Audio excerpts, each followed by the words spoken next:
Now, notice that whatever we learned earlier in our previous lessons, we came to know that before we can have a line break, we can have another text coming down the other line. We should have a line break, which is the BR tag. You can see in this our tutorial, the line, this I am a heading, is breaking off another line without using any paragraph or any BR tag. And the reason why is that each element, which is the heading element, whether H1, H2, A3 to A6, any one of them is called a block level element, and it automatically breaks off any other part of the web document, whether text or image, anything at all, which is not inside the heading element but outside it. It runs it off and it trips it off. It brings it down to tell the page that indeed I am a heading, and I don't share my line with any other thing that is not supposed to be a heading. So that is the proper way every heading is formatted, and just as its name is implied, it is a heading. So if there be any other thing that is not a part of the heading, it is not supposed to be in the line of the heading. So HTML has been programmed such that even without having a paragraph or without having a BR, which is a line break, or without having any other formatting, each 1, A2 to A6 element, which are heading elements, are enough to say that we should have a line break. And this is exactly how it doesn't matter if it is in the line, it's still the same thing. Apart from these texts being inside of the H6 tags, it is not going to be displayed in the line of the heading, and it's not part of the heading. So heading are block level elements.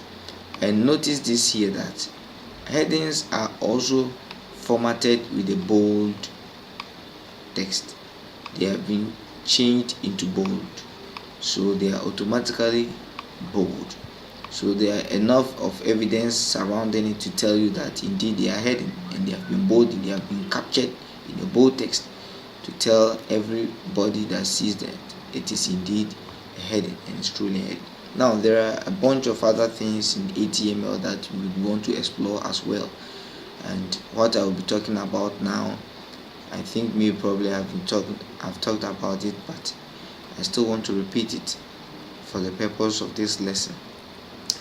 We also have what we refer to as code commenting. Code commenting is, you want to comment out this code comment.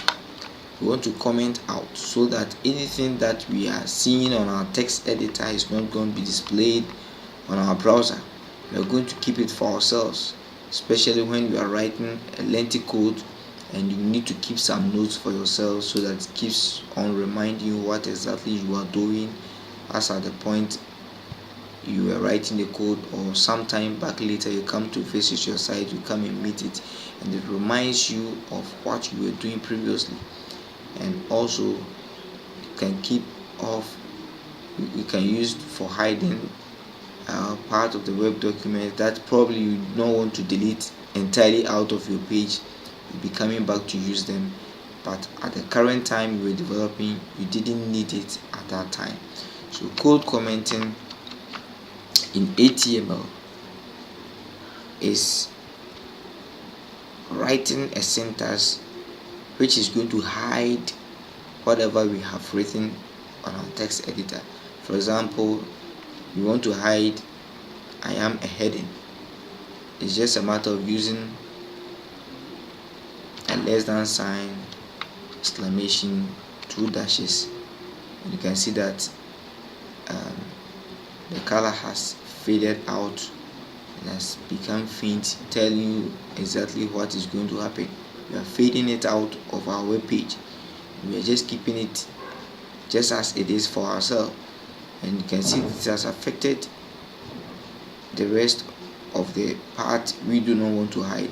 So we have to close off the syntax here by using another two dashes, then a greater than sign.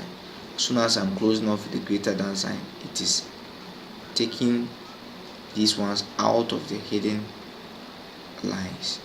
I can see that since I'm breaking off here and is taking only this line of text alone. So save it. Now we have it here. As soon as we reload it, it is gone. So code commenting is a way of keeping things secret to ourselves as developers and revealing nothing of that sort to our end user, keeping it to ourselves. So I want to do the same. I can highlight the whole of these ones, now comment them out. You can do the same thing in your project. So I want to write, since I have commented them out, none of them is going to be displayed. I'm keeping it for myself. Now what I'll be doing now is just exploring certain types of other tags that we have in HTML and what HTML potentially can be used to do. And you can also see of each one. You can see my first web page, which is going to be captured in an H1 tag, very bold one. Okay, let me take it off entirely so that I can have clear control over whatever I'm doing. So this is my first web page, and let's have a paragraph line of paragraph which says I am here now and will be writing this over and over and over. See that we have this line of paragraph. Okay, you can copy the same thing and then paste it down here as well. We are having two lines of paragraphs, and they are all as well inside the body section of our web page. And now, apart from paragraphs, we can also have ordinary lines which have also breaks. And what if we are doing mathematical explorations? We want to have some of the things in mathematics, and how do we display some of mathematical symbols? And then for example, when you want to write 10 to exponents and 10 to bases, how do we do that in HTML? HTML is also a powerful program that can be used for those symbolisms. For example, when you have 10 exponent x, 10 exponent x, Control S, I save. Now the x is not an exponent because we haven't told HTML that we want this to be an exponent, or we want to be a subscript, or either we want to be a superscript, or we want it to be anything. So HTML is basically having control over everything that you are doing, and everything that you need to achieve in HTML, you must definitely tell the browser by using tags whatever you want to achieve. Now I want to make this an exponent, so I wrap it around with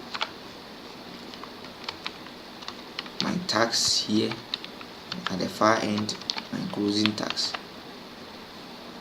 And what I want to write, I want to make this a superscript, which is SUP, from the word superscript, and I'll close it with SUP, also the word superscript.